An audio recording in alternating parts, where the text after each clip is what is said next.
Coming to you from the brand new Los Angeles Review of Books headquarters, the barely furnished and certainly not finished Los Angeles Review of Books headquarters, I'm Colin Marshall. This is the Los Angeles Review of Books podcast. Today, a very special guest. I'm sitting down with A. Scott Berg, a Pulitzer Prize winning biographer of American figures from 20th century America: Max Perkins, Samuel Goldwyn, Katharine Hepburn, Charles Lindbergh. Now a new biography on Woodrow Wilson, the 28th President of the United States. For this question, will forget what I've learned from your book and think back to only the image I get from high school history of Woodrow Wilson, or the image the average American, I think, carries with them of Wilson. They think of a fellow who looked kind of stern-looking, who was perhaps, they remember he was quite religious. They remember he had certain ideas, the League of Nations, and the war to end all wars, as he considered the First World War. Maybe a stern idealist. What do you first want to add to enrich or correct that image that people seem to, it's all they have about Wilson sometimes? Well, I would certainly say he was all of those things. What has been left out of the portrait is the third dimension, which was that I think Woodrow Wilson, and I'm not forgetting Lincoln here, was probably the most passionate man who ever inhabited the White House. I believe that this was the most influential figure of the 20th century, and I believe Woodrow Wilson's personal story is the most dramatic story that has ever unfolded in the White House. So what I wanted to add, the value I wanted to bring to this biography of Wilson after 13 years of research, was to show the extreme passion that really was the foundation of everything he thought and did. Now, your interest in Wilson goes back to your teenage years. Did you know of this passion even then in Wilson's life? I had a sense of Wilson's passion. It was something I think I at least wanted to believe. It was something I picked up from the very first book on him that I had read. And I thought, God, I wish this could be developed more. And then in every book I read about him, most of which were fairly academic. And I think part of the problem Wilson has had is because he was an academician, most of his biographers are academicians, and most of them are written from the neck up. So you get very little of his heart or his gut. And he had both. He was an extremely visceral and emotional man. And what I really set out to do in this book was not only to write the most emotional, the most personal biography of Wilson, but really of any president. It's very hard to come by a presidential biography that puts you in the subject's shoes and really lets you walk into the White House as the subject did. This is something I wanted to capture in my life of Wilson. Now, why is it so hard to find that in a presidential biography? You would think the main thing a reader would want almost is the experience of what's it like to be the president in this era, to get that image of, as you say, to get the feeling of walking into the White House as this man would have. Why would that be rare? Well, I think it's rare because presidents deal with matters of such great moment that the biographers immediately get onto those things, as they should, and they should parse all those elements of a president's life. But I think equally important, and especially in the case of Wilson, who was, as I said, so emotional and passionate, I thought it was important to show how his personal story, how all those personal emotions really informed and affected every major presidential decision he made. So I wanted to show not just the decision, but what was behind the decision, what went into the decision. And in some cases, it goes back to his childhood. In some cases, it goes back to his early ancestry. It was no coincidence, and you pointed out that he was so religious. I believe he was the most religious president we ever had. It's no surprise to me that when Woodrow Wilson delivers the most important speech of his life, which I think is one of the two or three most important speeches delivered in American history, when he asked the Senate to have, or the entire Congress to have a declaration of war against Germany, leading us into World War I, that the very last sentence of that speech echoes Martin Luther. This is pretty important for a man, Woodrow Wilson, who was the son of a Presbyterian minister, the grandson of a Presbyterian minister, and had generations of Presbyterian ministers before that.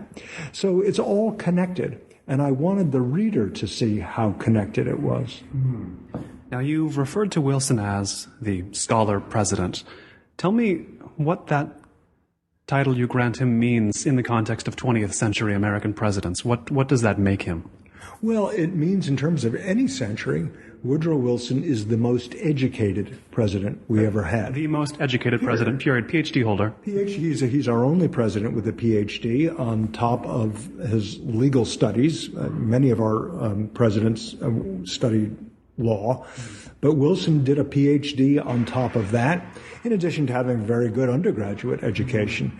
This is somebody who is interested in politics and political theory, even as a college student, and in fact was published, had his first major piece on politics published within weeks of his graduation from Princeton back in 1879.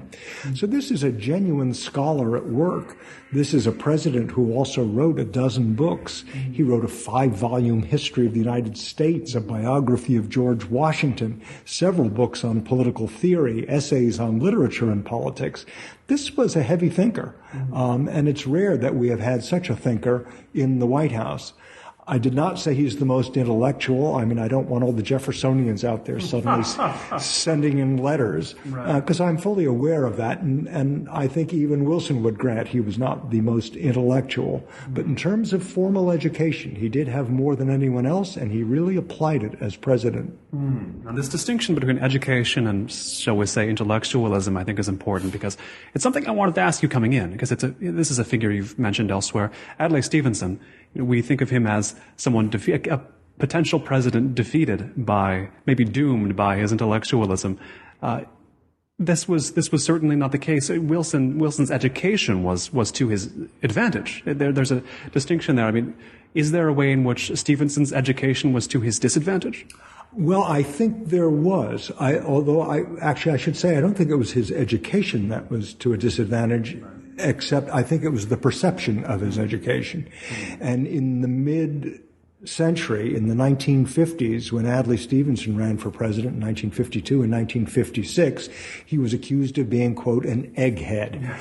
And so he got branded, you see, in a kind of know-nothing period in American history. Did they have the term egghead in the 20s and in the teens? The word existed, yeah.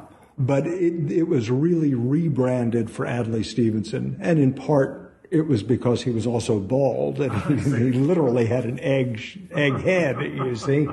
So that didn't help him. But it was at a time where we were coming back from World War II. We were getting into an age of conformity, an age of, I was going to say non-intellectualism, maybe it was anti-intellectualism. So in another time, you see, Adlai Stevenson might have succeeded as Woodrow Wilson did. In fact, Adlai Stevenson also went to Princeton, was a great admirer of Woodrow Wilson, had been a student at Princeton just a few years after Woodrow Wilson had left that college. So Wilson was very much in his thoughts, on his mind. The thing about Wilson, you see, was he made intellectualism, he made eggheadism attractive in his day. And in some ways, Woodrow Wilson was the anti-Teddy Roosevelt, who was rough and ready and all about action and a rough writer and, you know, sort of leap before you think. And Wilson was the antithesis of that. Wilson was extremely thoughtful and was not showy. So he made in that moment when he first ran in 1912 and then again in 1916, being educated, he made that a good thing. It was a time, it was actually one of the things that led to Wilson's meteoric rise in American history. And I think he had the most meteoric rise in American history. 1910, president of Princeton. 1912, the president of the United States. Yes. I mean, it's miraculous. It's just hard to imagine. But part of the way it happened was he used his college experience, especially as president of Princeton, in which he was trying to level the social playing field.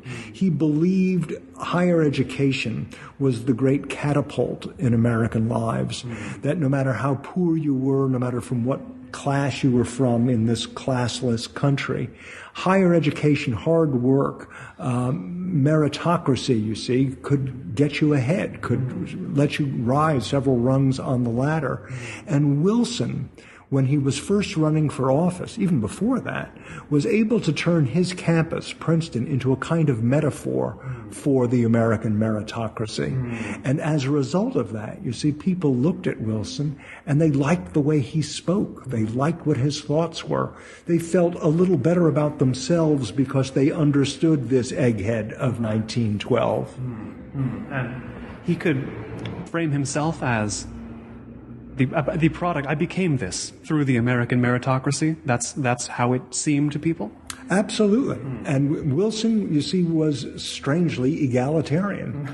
And even though he went to this very exclusive college, he was excluded from much of it because he was basically a poor Presbyterian minister's son when he was an undergraduate there. As a college professor, he made a few $1,000s a year. He had to supplement his income by writing books, which he did. And it really wasn't until he became president of Princeton that he began to earn some real money. I mean, enough to build a really nice house with nice furniture in it. So yes, he did become the poster child for the values of higher education. And he really tried to spread that gospel to everybody in the United States. And he began his time as the president of Princeton as something of a reformer, right? He thought Princeton was not doing all it could as an engine of the meritocracy, did he not? That's correct. And he was right. Princeton was not doing all it could. It was, as Wilson's predecessor as president of Princeton boasted, Princeton had become the finest country club in America. And his predecessor liked that about it. It was good. He loved it. This was a glorious thing. It was a beautiful place to wake up every day. It, to this day, remains, I think, the most beautiful campus in this country. And it was basically this little enclave for the sons of the very rich in the United States. Well, that was fine to a point. But it had become a slave to a club system on the campus, sort of like fraternities, eating clubs. And if you didn't have enough money, if you didn't have enough family background, you were not invited to join those clubs, as Woodrow Wilson was not. And this was a kind of resentment he carried with him for the rest of his life. But he wanted to do something about it. He didn't just curse the darkness. He really wanted to change the system. And as president of Princeton, he immediately changed pedagogy. He immediately changed the way college classes are taught in this country. And that system, that model he put together is with us today. If you went to a college in which you majored in something, in which there was a sequence of courses to your major, in which you took some courses outside of it, and you took electives to complement your major, in which you had 2 lectures a week and maybe a small class, possibly with a graduate student, that is the Wilsonian model. He put all those elements together at Princeton, and over the last century, virtually every college in this country has copied that system. Having put all that in place, Wilson then decided to go after the social structure of Princeton, and it was there he met opposition from the trustees, many of whom were from that group that had been excluding the likes of him back when he was an undergraduate.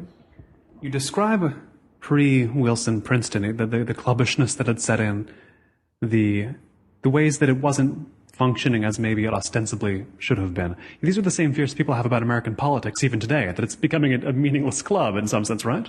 Well, I think that's true. And frankly, that's one of the reasons Wilson didn't go into politics right off the bat, even though he had this intense interest, even though even in college he had proved himself to be a superior orator, and even though he had a lot to say, he felt when he got out of college and for the next 10 years when he was really wandering around trying trying to find how he could enter politics, he just began to see that you really did need money or family name, rather the same things that had excluded him from the Princeton clubs.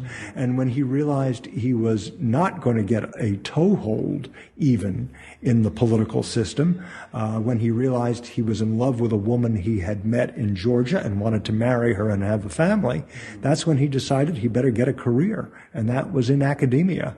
And that's why this man spent the next 30 years of his life only dreaming of politics and having not a shot at getting into it. What's so interesting? Why is this? Were Wilson's wives more interesting than the other wives of other presidents? Let's put it that way. Well, I think they were. Wilson had two extremely interesting wives, and I should hasten to add, not at the same time. Yes, indeed. His first wife was this beloved woman, Ellen Axen, from Rome, Georgia, whom he met while he was trying to have a law career down in Georgia. And he fell instantly in love, this Presbyterian minister's son, having met this Presbyterian minister's daughter. And that was really what forced him to get a career in academia.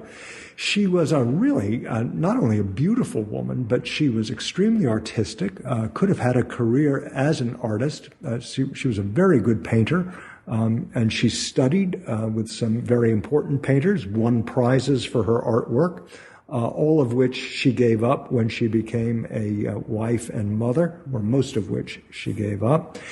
She was also a very good reader. She was Wilson's best editor. He ran every article, every book, every speech by her before he put them out in public. So she was an extremely dynamic character. When they finally got to the White House, she became actually the first activist first lady we ever had.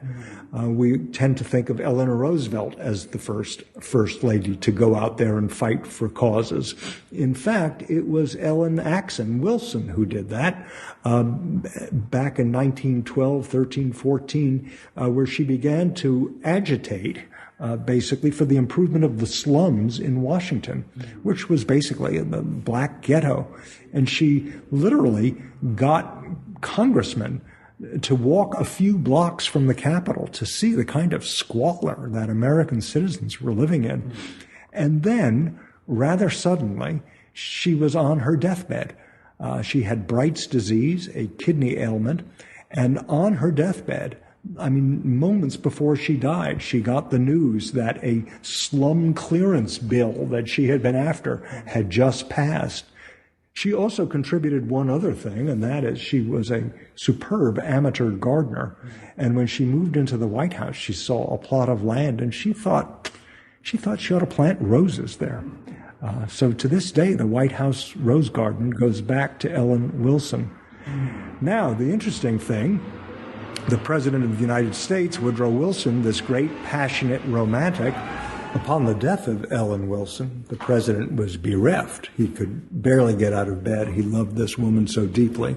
Being as religious as he was, he didn't contemplate suicide, but he did say that he wished somebody would just shoot him, which is pretty extreme. He talked of resigning from office. And then, maybe fate, he would say providence, through providence, he met and fell in love with, instantly, a rather attractive young widow living in Washington. And over the course of the next year, he courted her rather privately, had small dinners in the White House, always chaperoned. But in the course of the next year, he wrote her hundreds of passionate love letters. And I'm talking about Woodrow Wilson here, writing passionate love letters. This is not in alignment at all with that high school image I gave. You know, this is what you want to include in this book most. I mean, some of these love letters, and to his first wife as well, when he was courting her, I mean, they just get sickening after a while. I mean, yes. It's just hard to believe, and it's especially hard to believe it's Woodrow Wilson doing all this. But after a year of this courtship, Woodrow Wilson was able to convince this young widow, Edith Bowling Galt, to marry him, and marry him she did. And they became really the most inseparable first couple in American history. And I'm not forgetting the Reagans here, who were very inseparable. There's so many when you talk in the book, there's many instances of that where Wilson and his presidency, that was the occasion for the first example of something, the only example of something. Or you always have to clarify, there's people have made more of later examples of, as you say, closeness between the president and the first lady, or other examples of intellectuals running for office. But it seems like with this book, a lot of what you have to do is say, well, actually Wilson was the first. Actually, Wilson was the only one of these. It's why don't we know these things? I think in large measure because he hasn't had good biographies written about him. I just don't think people have paid attention to a lot of this. And I think a lot of it also is cyclical in that here we are now exactly 100 years after Wilson's inauguration. And I think we are seeing a great parallel between our times today and the times then. So it takes periodically those opportunities when history and the present really match up. And I think we are in one of those periods now in many ways. Do you see 100-year cycles regardless of when you're looking at? When is the beginning point? When is point A? When is point B? Do you see history in 100-year cycles? Well, to some extent I do. I mean, as somebody who writes histories in a way, sure I do, because it makes for nice packaging. Right. But I'm not a slave to that in any way. There are times, however, when these parallels just become inevitable and you just can't look away. I mean, they're just too obvious. And that's certainly the case here with Wilson. But you are right. He is responsible for so many firsts. And I think that's just because he was one of the most innovative presidents we've ever had. I think it's why until the last few decades, Wilson was always in the top 4 or 5 presidents of all those presidential polls of the greats. Wilson was always at the very top there, along with Washington and Jefferson and Lincoln. Now, you mentioned the parallels, Wilson's time to the present. And Wilson to Obama even, I'll make it more direct. You had an article in the New York Times a few months ago about what Obama could learn from Wilson.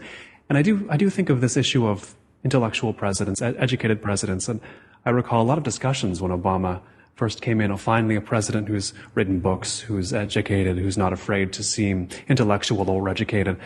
What are important similarities or differences between how Obama has been seen as intellectual and how Wilson was seen as intellectual or educated? I mean, these are terms I don't want to mix them up.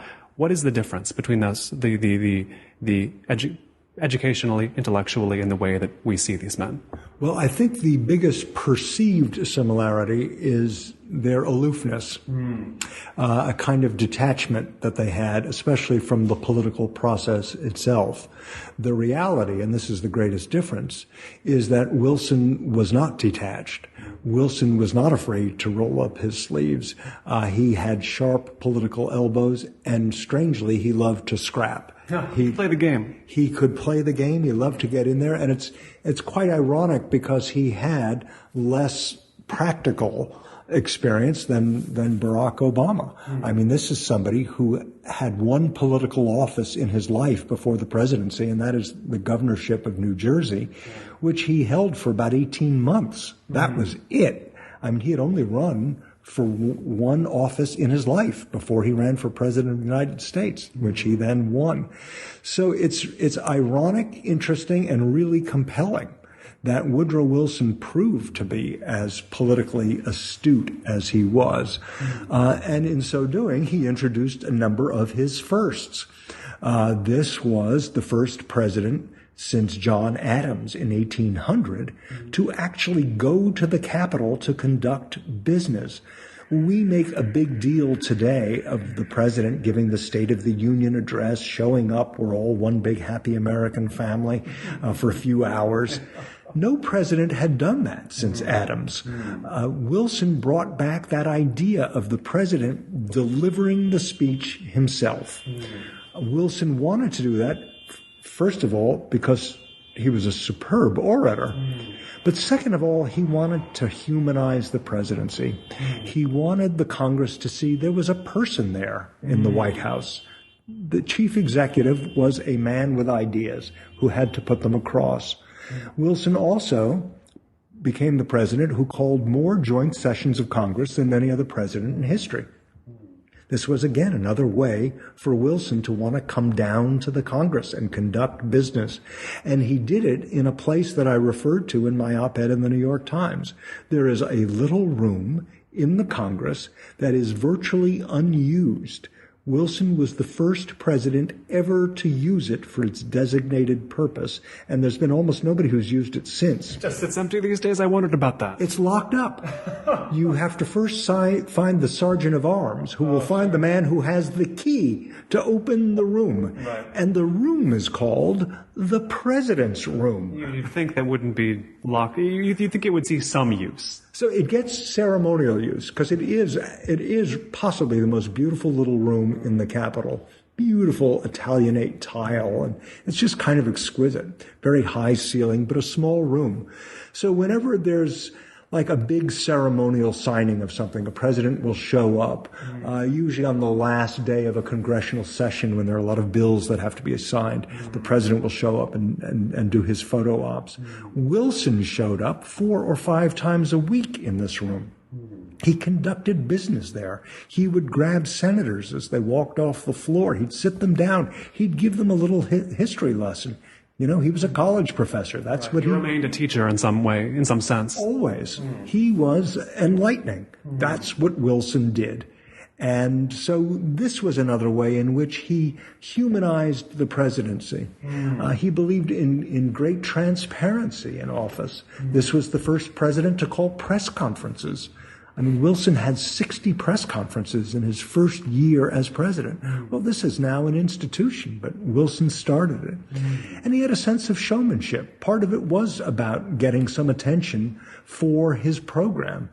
So Wilson, when he signed bills, became the first president to use more than one pen, for example. You know, he'd sign his first name with one pen and his last name with well, that's become just a ritual now, but this was a ceremony that Wilson knew would pay dividends. How did he know, not just that, how did he know that would pay dividends, but how did he know the things that would work, that he did would work? Do you know what I mean? I could have phrased that question better, but he seemed to know things that previous presidents didn't. Maybe it was because of his education, but certainly he seemed to have known things presidents since don't. You know, what is the source of some of the wisdom Wilson somehow preternaturally accrued before coming into office? Well, I mean, how do you define an instinct? I think he was politically instinctive. That being said, it's part of the reason why I try to give you his ancestry and his backstory. This growing up as a minister's son, for example, he listened to sermons all the time. So he developed that rhythm in his speech patterns. He learned how to convince. He got that, I think, in large measure from his father and his father's, ancestors before him. So that was certainly a factor. I think a lot of it goes back to the Scottish Presbyterian tradition as well, in which education and politics were part of religion. They were all combined. And I think as a result of that, Wilson had great integrity. And I mean that in every sense of the word. There was nothing split or detached about him. He was of a single mind. He had very little ambivalence about things. He always had an open mind and would listen to all sides, but when he decided, that was it. He came to clear decisions that he could live with. Difficult though some of them were. We might talk about his morality. Or his moral sense. I mean, it's one of those things I never know how to think about. I never know whether I want morality to be a bigger component of the political conversation or a smaller one. He had his relationship to morality was not just religious in nature. I mean, morality was huge for him no matter what sphere of life he was in, right? That's correct. It was very deep with Woodrow Wilson. It was his innermost fiber, in fact. And Wilson's personal morality influenced everything he ever said, thought, or did. And in essence, especially as Wilson became president, especially as he advanced the most progressive domestic agenda the country had seen, especially as he began to develop a foreign policy that we live with to this day. It all goes back to Woodrow Wilson's own personal morality. And in some ways, he was a scold. I mean, this was somebody who was very, very strict. He really was. And at the end of the day, he really imposed his personal strictness, his personal beliefs, not just on the country, but on the world. And not just in the 20th century, but now well into the 21st century. There is some sense, like the roses planted at the White House by his wife, we're living with the legacy of Wilson in many, many ways, perhaps more so than most other presidents, more so than any other president. What's a non-hyperbolic way to put that? Well, I like hyperbole. It sells. Well, I think this is why I say I think he is certainly the most influential man of the 20th century. I mean, I think one cannot deny the influence of Washington, Jefferson, and Lincoln. We certainly live with a lot of their thoughts and beliefs. But in terms of modernizing the presidency, in terms of how a president interacts with Congress, in terms of advancing progressive legislation, I don't think Franklin Roosevelt, Lyndon Johnson, John F. Kennedy, up to Barack Obama, I don't think they've done anything that doesn't hinge directly upon Woodrow Wilson's new freedom between 1913 and 1921. We talk about how he shaped American politics. What does Wilson reflect about American culture of that time, of his era? Is he a shaper of the culture, or does he himself reflect what America was at that time as well? I think he's definitely a shaper. I mean, he himself periodically called himself a radical. And he said, I mean that in the most literal sense. You couldn't say that today. No, and the root of the word is root. And he said, I want to get to the root of problems. And sometimes that means simply uprooting things. That means taking a country that he felt was rather corrupt, that was in the hands of a half dozen multi-millionaires, the J.P. Morgans and the Carnegies and the Fricks, who had a monopoly not just on their individual industries, but really on the entire nation. And these are the things he wanted to break up. And so he immediately, once he got into office, got rid of the high tariffs that every American had to pay. He imposed a modern income tax, which was graduated, such that richer people paid a higher percentage than lower people did. Call it a redistribution of wealth, if you will. A lot of people called it socialism even then. Wilson didn't care. He thought it was the fair thing to do. This is why Wilson created the Federal Reserve System, which has been basically the foundation of the American economy for the last 100 years.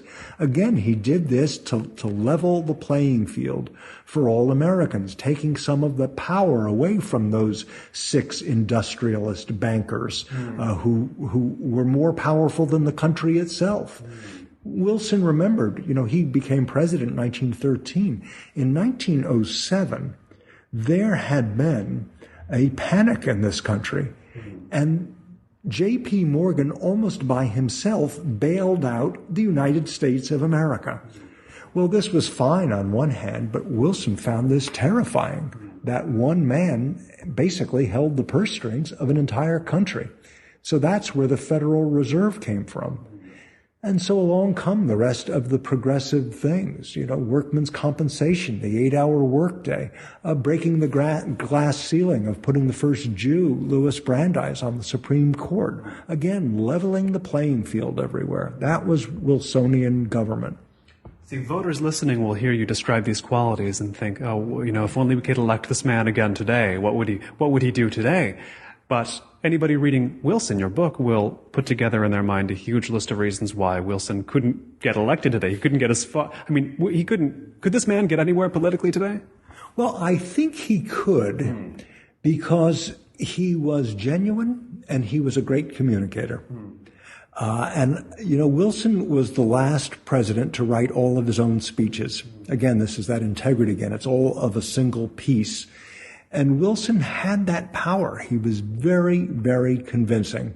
And he basically understood, as he said in more than one speech, that the two parties, the Republicans and the Democrats, were basically fringes on an undeclared population. That basically he believed everybody in this, or most people in this country, were in the middle. And that people on either side had to appeal to that great mass in the middle. So Wilson was aware of that. And in doing this, he believed he could move the country in the direction he felt it should go, which was obviously to the left. It was with a progressive agenda. So I think he could have found a place. I think he could have been very good with the media, no matter how modern it became. Hard for me to imagine him tweeting, but I don't know. He was not a man of few words, but he was a man of well-chosen words.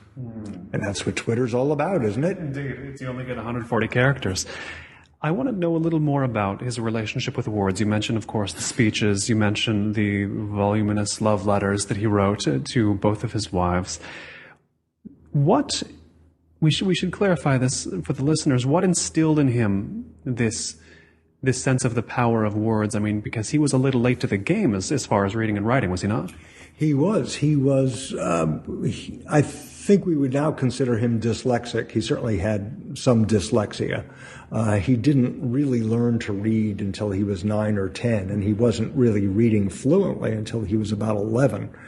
Once that happened, once he learned to read, the floodgates were open and he became rather ravenous, and he read widely. But he grew up, you see, in this great oral tradition. Again, being the son of a minister, son of a Presbyterian minister who wedded his political beliefs with education, with religion. So there was great wordsmanship around Woodrow Wilson all the time. When Wilson was a teenager, he so much wanted to be involved in politics that he used to read all the great speeches that had been written, especially some of the British parliamentarians like Gladstone. And he didn't just sit and read them. When his father was not giving sermons on Sunday, young Woodrow Wilson, named Tommy, would go into his father's church and stand in the pulpit and read the great speeches of Daniel Webster. He would read them aloud. He practiced them. He orated. He internalized just oratorical techniques he probably couldn't even explain himself, right? Exactly right.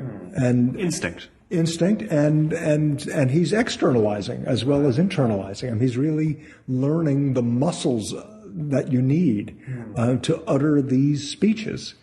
So words always counted for him. And of course, as was the case in the 19th century when he grew up, there was the Bible everywhere in his life, Shakespeare. This is also somebody who loved theater.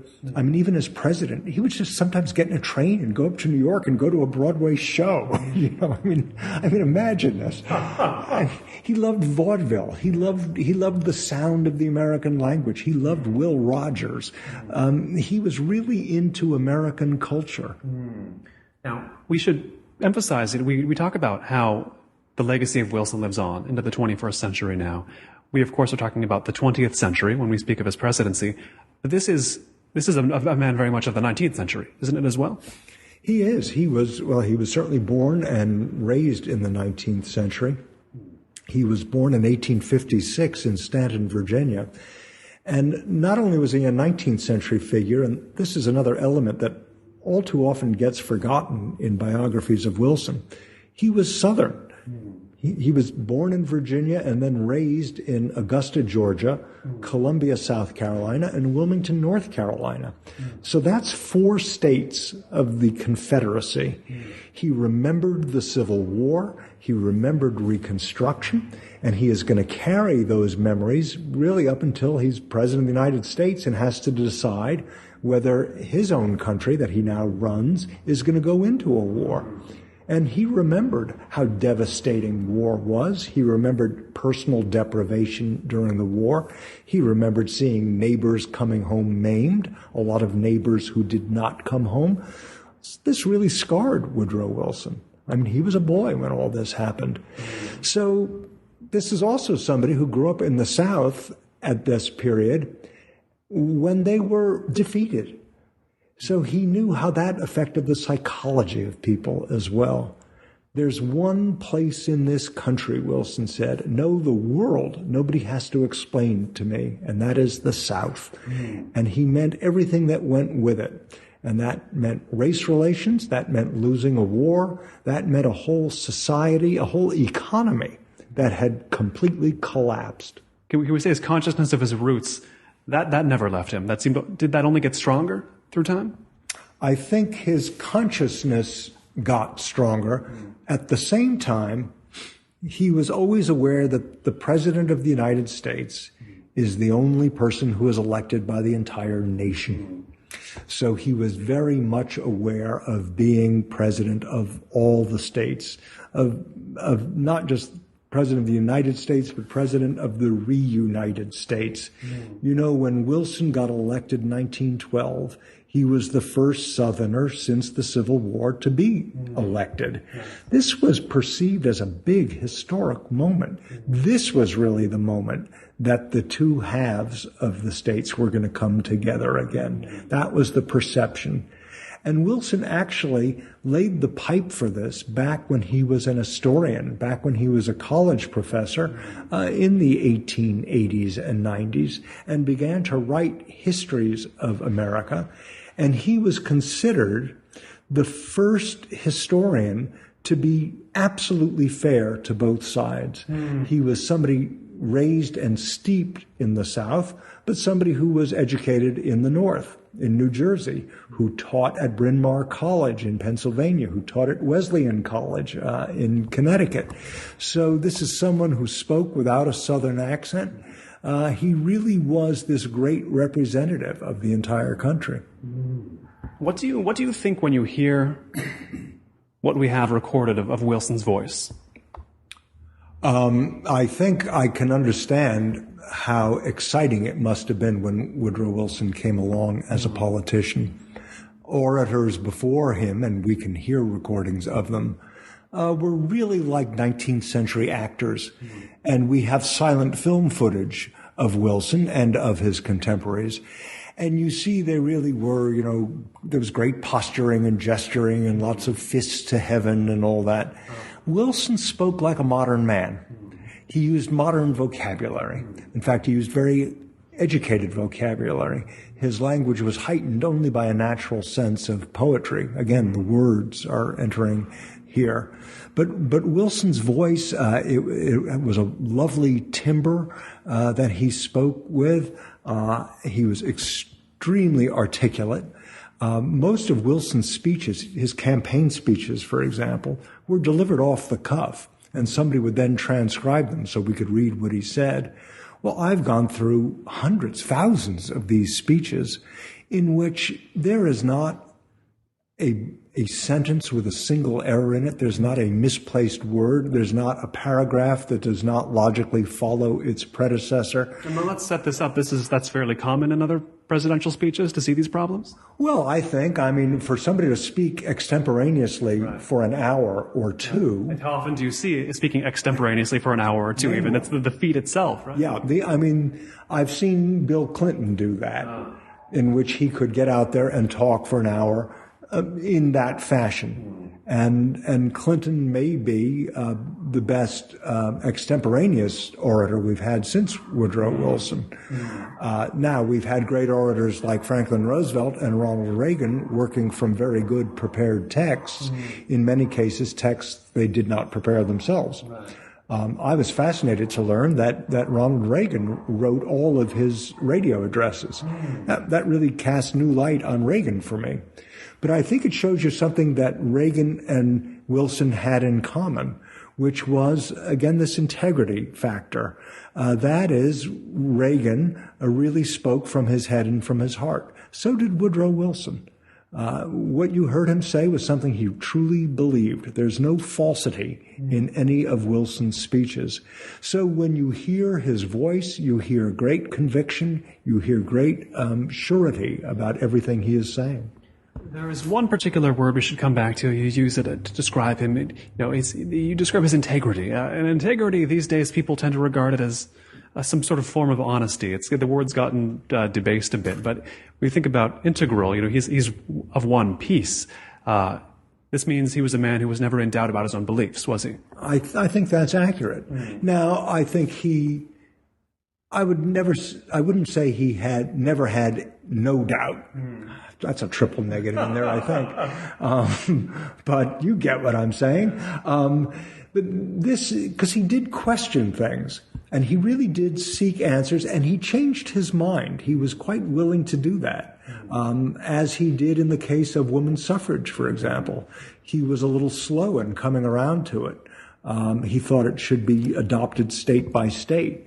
But there came a day, and it was literally almost in a day, he just turned on a dime and then suddenly became the most active spokesman for women's suffrage. So he was capable of that. And once he made a decision, he just went full throttle. There's a sense in which he had an unusual ability to snap to the realization of what was important or what was about to become important, right? I think he did. I think Wilson was definitely a man of his time. And he believed being a political leader meant looking forward all the time.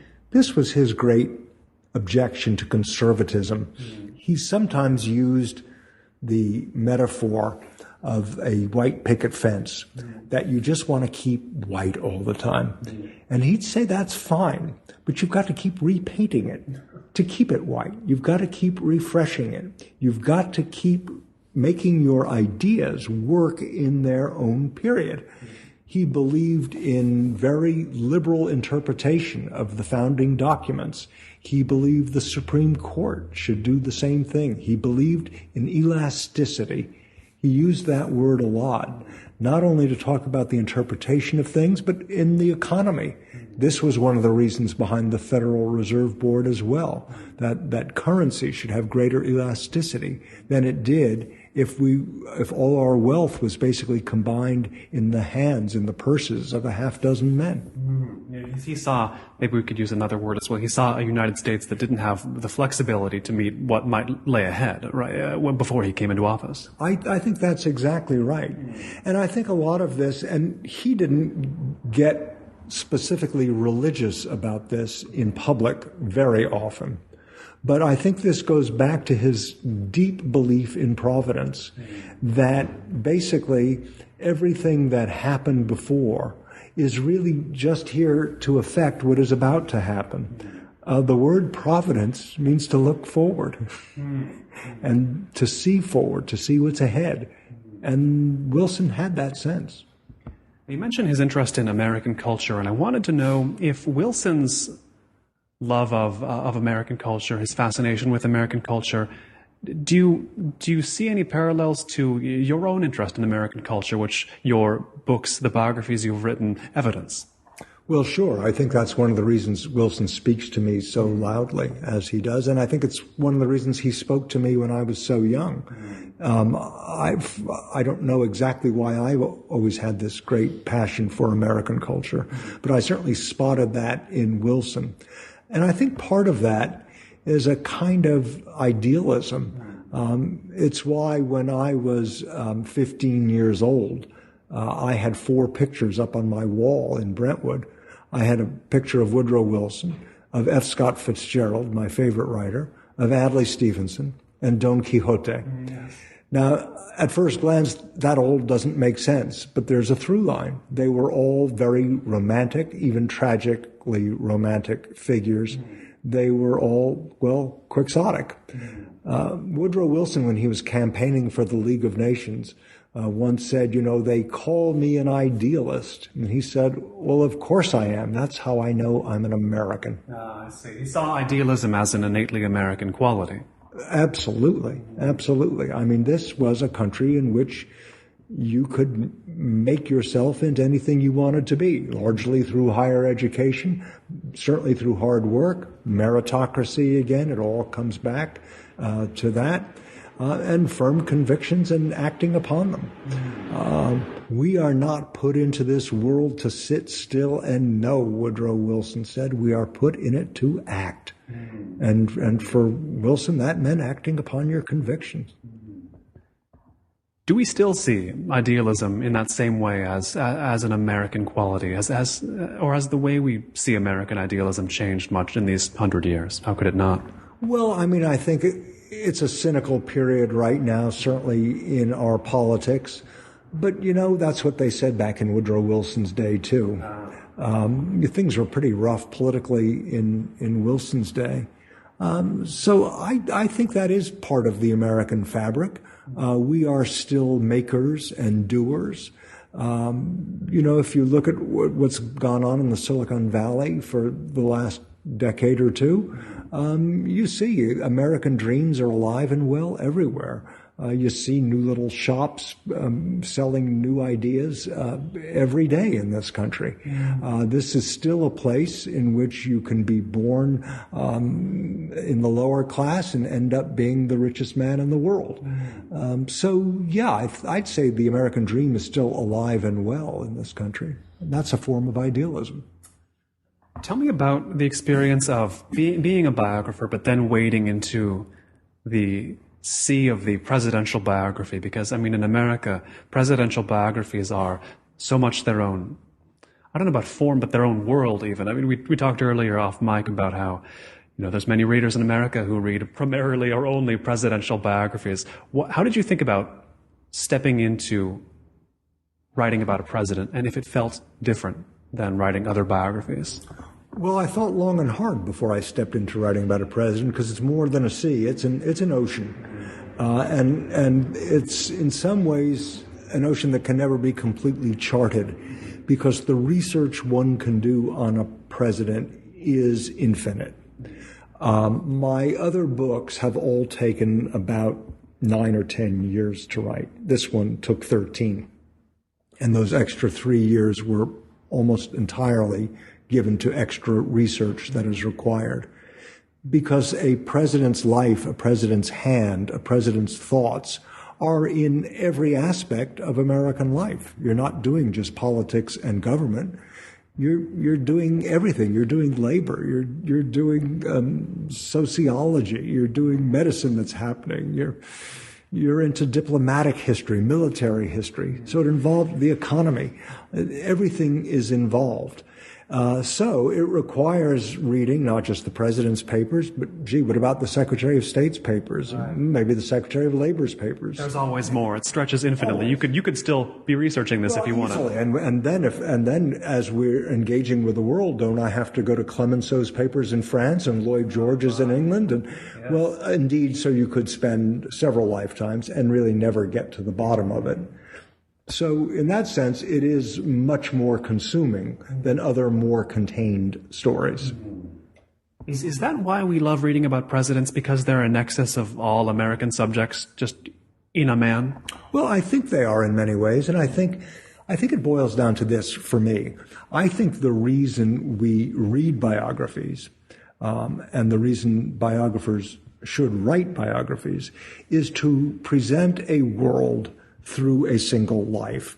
That is, I think the subjects of my books, I choose them because I believe they can provide the lens that allows me to give you the panorama of American life, or even world life, even the human condition during the period in which they lived. It is not enough to tell just the story of the person I'm writing about. I have to show you the life and times that created that person and how that person changed those life and times. So that's largely what I'm up to here. And a president, just because his hands are everywhere, obviously has much more influence, and I think that's why they make for such compelling reading. What is a question you had about America that writing Wilson's life helped you address for yourself? Just something a line you had gone down intellectually about America, things you'd wondered about that Wilson has helped you think about? Well, there were several, but I think foremost, and this is I think the darkest mark against Woodrow Wilson, has to do with race in this country. And it's one of the great ironies that Woodrow Wilson, the most progressive president we had, turned out to be the most regressive president when it came to civil rights. And that became an interesting challenge for me to see where that came from and why that occurred. And of course, that involved going back to his Southern roots, and tracing it all. And the answer to your question is, it allowed me to examine what the United States was like racially 100 years ago, and the 50 years before that, when Wilson was growing up in the South. And it really allowed me to see that this country was really built on a fault of racism. I mean, racism is embedded in the American Constitution.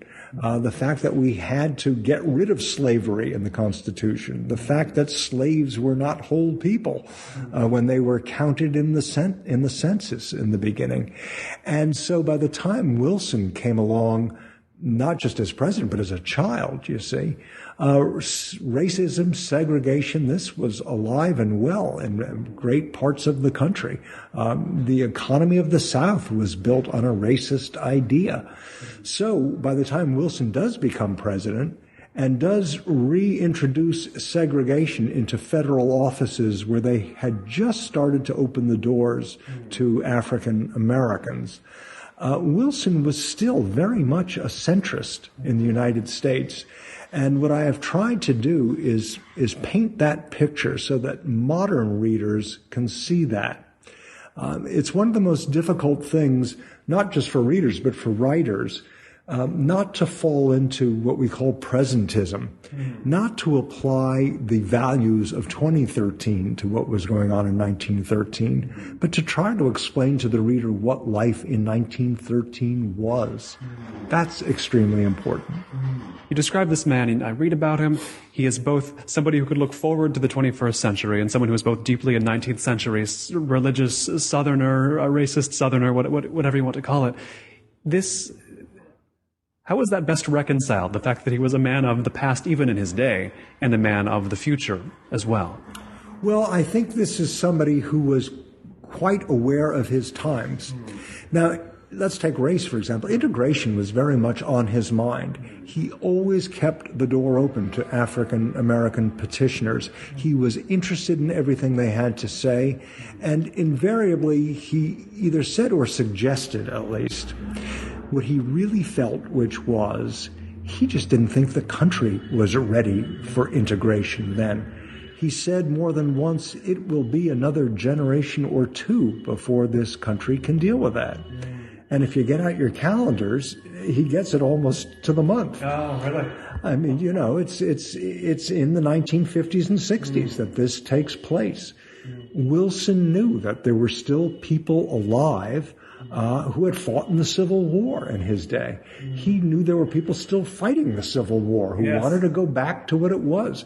Let's face it, there are people today still fighting that who really can't deal with integration. We're not a fully integrated society by any means, even with our first biracial president.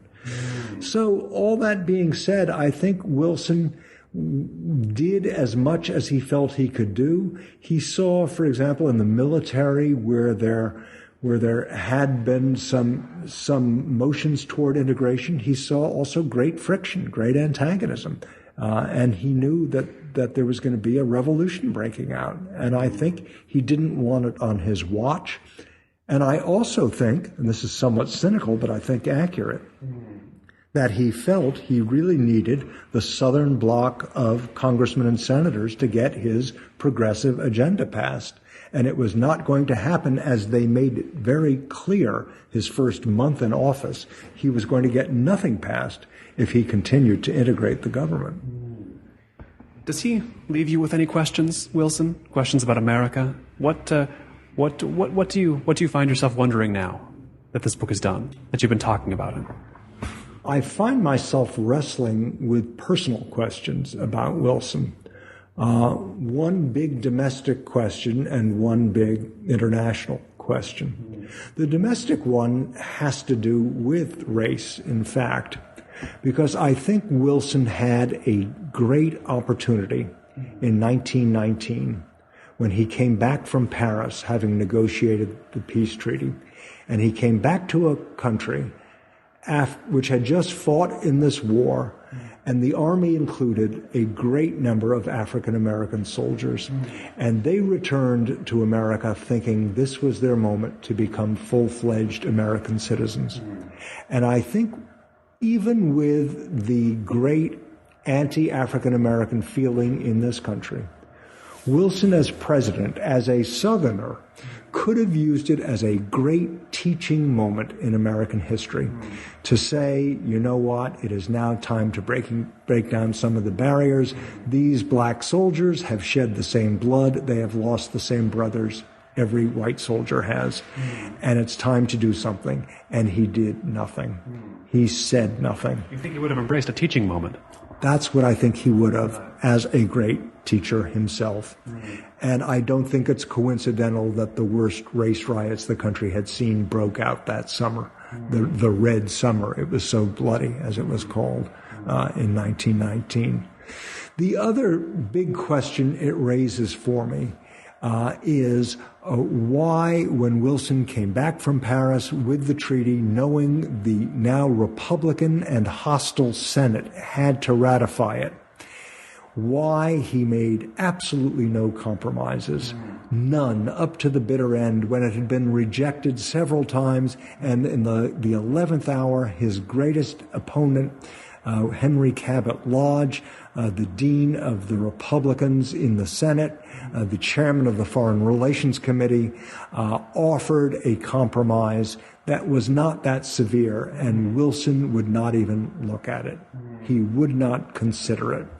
And one has to wonder, I wonder, what would have happened had he made those concessions of a few sentences and gotten his League of Nations? Right. What would have happened to the world in the 30s and the 40s had he done that? So those are big world questions I have to consider, and it raises another personal matter, which is something that the book gets into in great detail, and that is Woodrow Wilson's health. And to what extent were the strokes, small strokes that he was having over in Paris, and then the big stroke he had when he came back to America, to what extent did they affect Wilson's judgment? And I think the reader will believe, to a great deal.